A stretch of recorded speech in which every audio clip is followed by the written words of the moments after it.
Halo, perkenalkan nama saya Granis Duertanti dengan NIM G002301 dari kelompok A5. Di sini saya akan menjelaskan materi anatomi blok 2.2. Nah, saya akan menjelaskan sirkulasi darah. Jadi, ini tuh sirkulasi darah pada pada orang dewasa. Dia itu sirkulasi darah dibagi menjadi dua, yaitu sirkulasi darah magna dan sirkulasi darah parva atau peredaran darah besar dan peredaran darah kecil.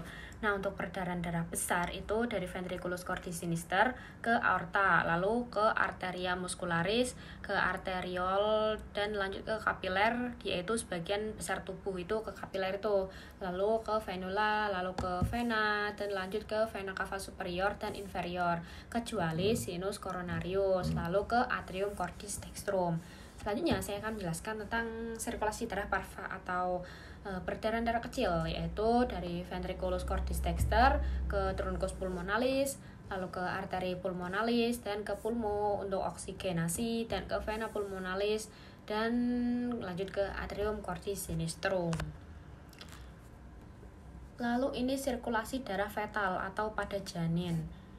Dia itu dimulai dari plasenta, lalu ke vena umbilicalis membawa oksigen, lanjut ke ductus venosus, lalu ke vena porta hepatica, ke vena cava inferior, ke atrium dextra, lalu lanjut ke foramen oval, ada sepertiga ke ventriculus cordis dexter mengalirkan darah ke pulmonal, lalu ke atrium sinister, lalu ke ventriculus cordis sinister, dan ke aorta. Nah, dari aorta dia akan memompa darah ke seluruh tubuh dan nanti akan kembali ke jantung melalui vena cava inferior dan superior. Lalu lanjut ke atrium dexter, lanjut ke ventriculus cordis dexter, dan sebelum ke truncus pulmonal dia masuk ke ductus arteriosus membawa karbon dioksida. Lalu ke aorta descendens dan lanjut ke arteri iliaca communis dan ke arteri umbilicalis dan kembali ke plasenta. Nah, perbedaannya untuk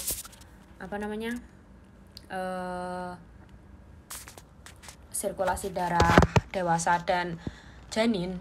Jadi untuk arteri umbilicalis itu pada janin atau fetus itu arteri umbilicalis mengalirkan darah dari sirkulasi fetus menuju ke plasenta, sedangkan saat dewasa itu arteri ini berubah menjadi ligamentum umbilical media.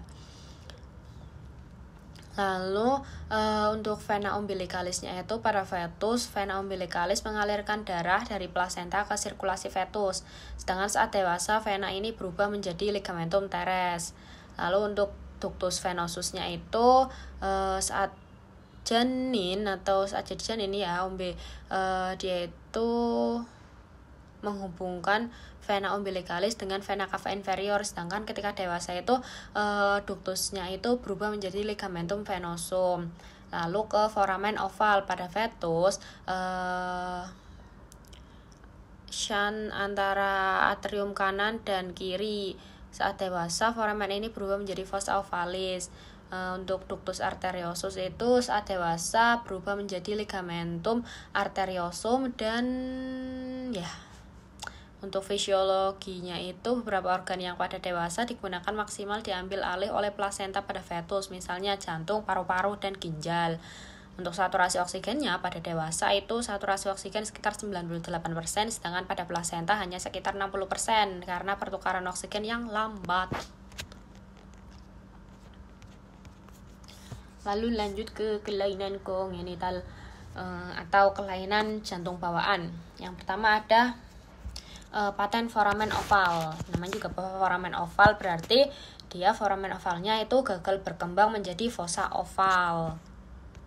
Nah, dia itu gejalanya itu sebetulnya tidak menimbulkan gejala. Jadi untuk beberapa orang itu tidak sadar kalau dia mengalami PFO atau paten foramen oval.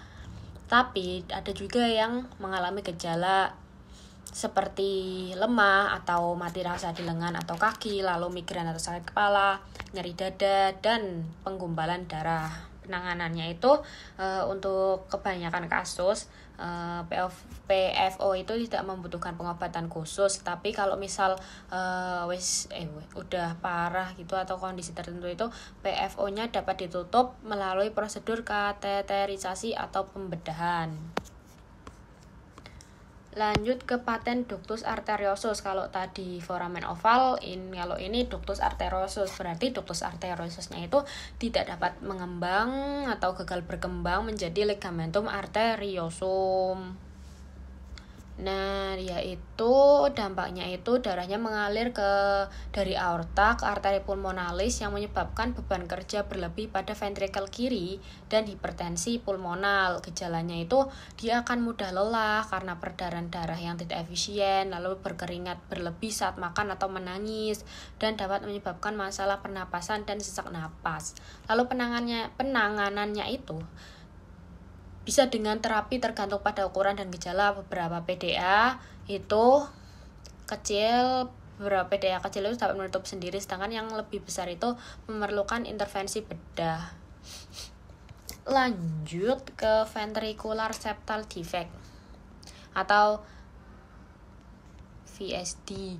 Dia itu lubang abnormal pada septum interventrikuler. Jadi lubang ini itu menyebabkan darah bocor dari ventrikel kiri ke ventrikel kanan, sehingga sebagian darah yang kaya oksigen itu akan kembali ke paru-paru.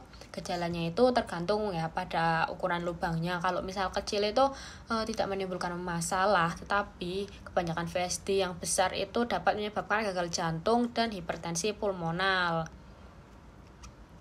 Penanganannya itu kalau misal lubangnya kecil itu bisa menutup sendiri, sedangkan kalau lubangnya besar ya harus dibedah gitu. Lalu yang terakhir ada atrial septal defect atau ASD. Itu sama ya, tapi ini atriumnya, jadi lubangnya itu ada lubang di antar atrium. Lalu ini tuh memungkinkan darah yang kaya oksigen itu akan kembali ke paru-paru. Nah, gejalanya juga sama, tergantung ukuran lubangnya. Kalau kecil itu memungkinkan menimbulkan masalah. Kalau misal besar itu dapat menyebabkan kerusakan pada jantung dan paru-paru. Lalu penanganannya itu ya kalau kecil bisa menutup sendiri, kalau besar memerlukan pembedahan. Nah, sudah sekian penjelasan dari saya. Mohon maaf apabila ada kesalahan kata atau penjelasan, mohon koreksinya. Terima kasih.